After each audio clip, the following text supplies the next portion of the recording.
I really became interested in childhood language disorders sort of by a process of trial and error.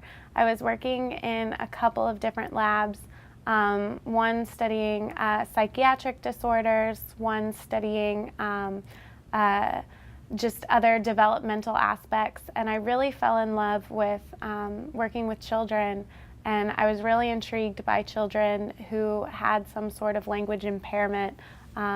And I was working specifically with children with hearing impairments, and it was a really interesting blend of all the things I'd studied here at Penn. I studied American Sign Language for 3 years, and I was really excited to be able to use some of my language skills along with my interest in getting underneath the underlying disorder to figure out how it sort of works within the brain to affect language.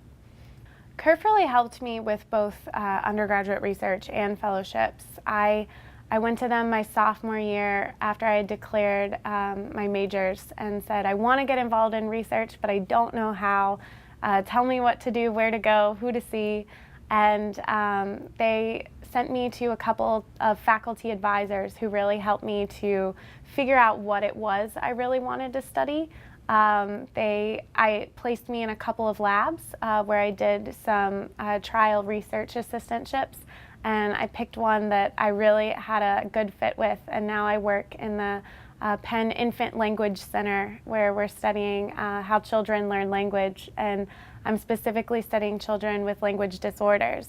And CURF again helped me to get research grants to study that in more depth and collaborate with the Children's Hospital here on campus to really delve into that research.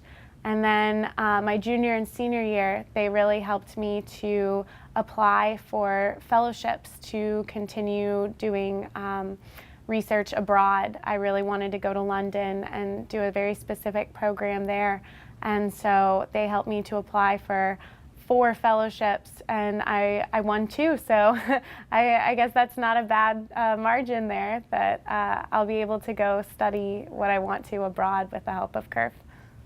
CURF is the Center for Undergraduate Research and Fellowships, and they really have 2 major components: getting students involved in research as undergraduates, which is kind of a daunting experience sometimes, so they really help you to find a mentor, a faculty mentor who can really help you dig into your passions and work towards original undergraduate research. And then also they have a fellowships aspect where they help students apply for really prestigious scholarships and fellowships to study around the world and pursue their passions farther. CURF is a really open department at Penn. It's just almost like an extracurricular kind of place to go when you want to get involved in some sort of research, and they're really just a facilitator. They'll help you find a professor or a lab that you can begin work under. They're there if you want to apply for a grant. They do have very specific programs as well, the Benjamin Franklin Scholars Program and the University Scholars Program, which you can apply and be accepted to throughout your years at Penn. I chose not to apply for a very specific program because I had my own ambitions, which didn't really fit with that curriculum, but they still offer the same resources and guidance to any undergraduate student, despite discipline or whether you're in one of the programs. If you want to get involved in research, if you want to apply for a scholarship, if you need a little extra funding to go study owl monkeys in Argentina, they're there. You just show up and say, this is what I'm interested in doing, and they'll help you figure out a way to do it. They're very accommodating and excited to see undergraduates interested in doing research.